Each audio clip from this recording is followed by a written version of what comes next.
Hey, it's Josh, and of course a couple weeks ago I put up a video about how I was going through a breakup.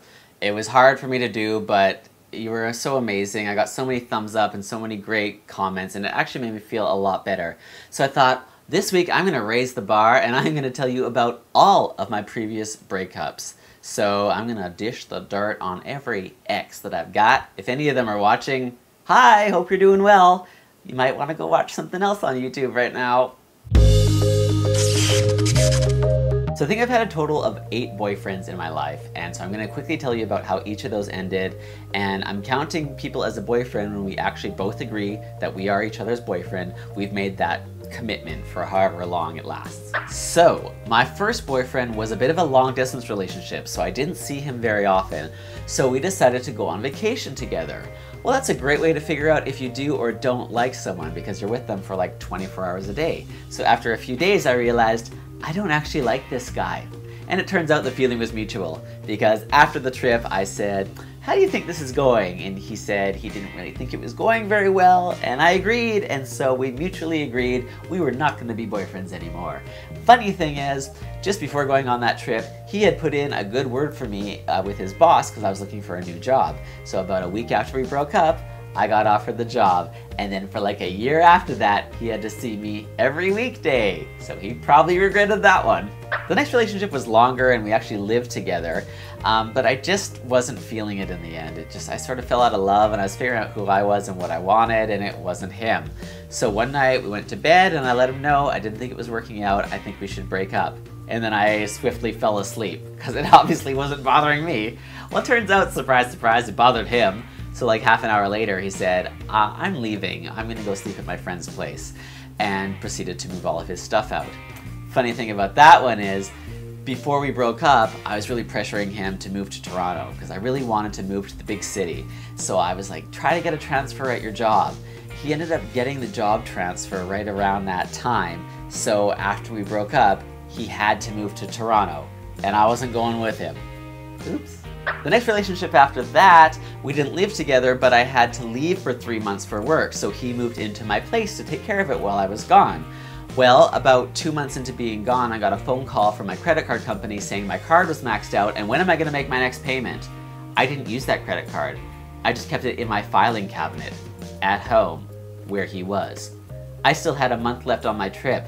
Was I gonna call him and let him know that I knew, and then maybe he'd empty out my place? Like, I didn't know if I was dealing with a crazy person at this point or what. So as you can imagine, the next month was super stressful, and then I finally get home, all my stuff's there, he's there, so I take him to a public place, to a restaurant, and confront him. He admits to it. He's dealing with all these personal issues and was kind of thinking he was borrowing the money and was gonna pay it back and whatever. So anyway, I threatened to call the police, but I say, like, look, just get out of here, I don't want to see you, you're not coming back to my place, good luck.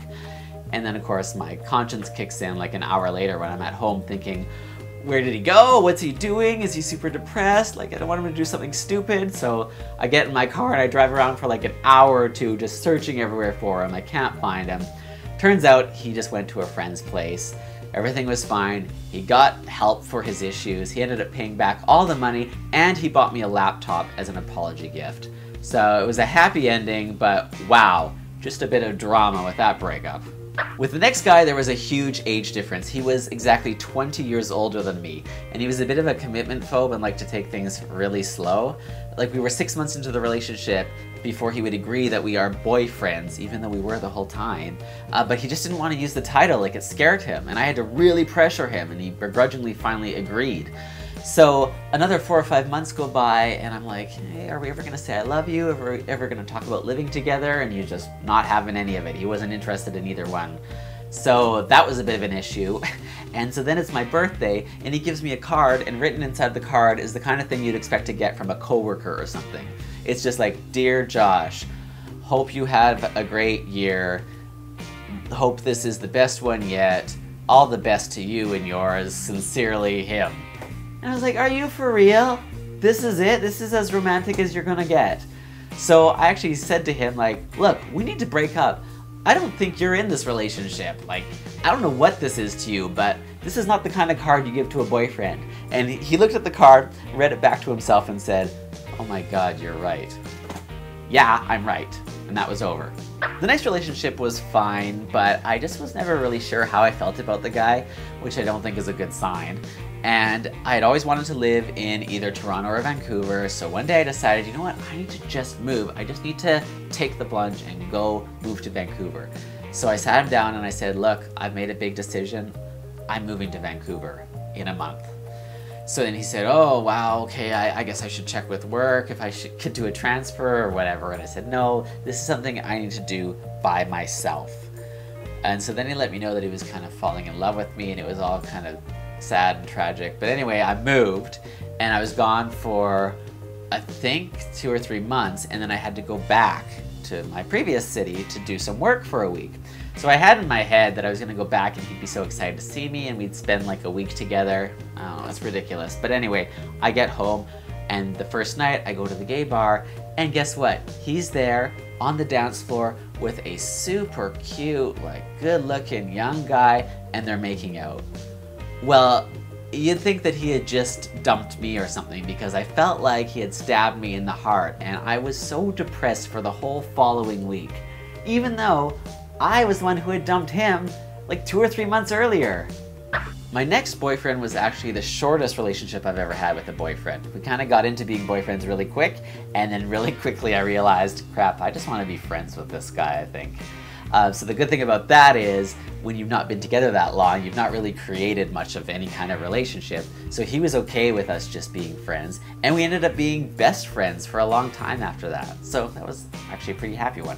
So that was my shortest relationship ever with a boyfriend, and the next one ended up being my longest relationship ever with a boyfriend. And we of course lived together, and there was no big dramatic ending to that. It just was sort of slowly coming that things just weren't really working out, and we just were sort of realizing we might be better off as friends.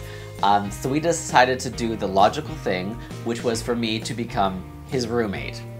You know, most guys, when they break up with their boyfriend, they can't even be friends afterwards. But we decided literally overnight to go from being boyfriends to roommates. But it actually worked out. I ended up staying there for many months after that, and then when I moved out, we still remained friends. So that actually ended up being a very happy breakup too. And the next boyfriend that I had after that is the one that I just broke up with. So you already know how that went, and if you don't, you can check out the video I posted 2 weeks ago. But now that I've gone through all of these, I think this last breakup is definitely one of the most normal ones, at least. So there you go, now you know about all of the breakups I've ever had with a boyfriend. So let me know what you think about any of those stories in the comments below. And also let me know what you think about doing this style of Sassy Sundays moving forward. If you like them, if you don't, if you have ideas of things you want me to talk about. Write it all in the comments down below. Give this video a thumbs up if you did like it. And I'll see you next time. Don't forget to subscribe if you're new. Bye! Okay, time to go find another guy to break up with.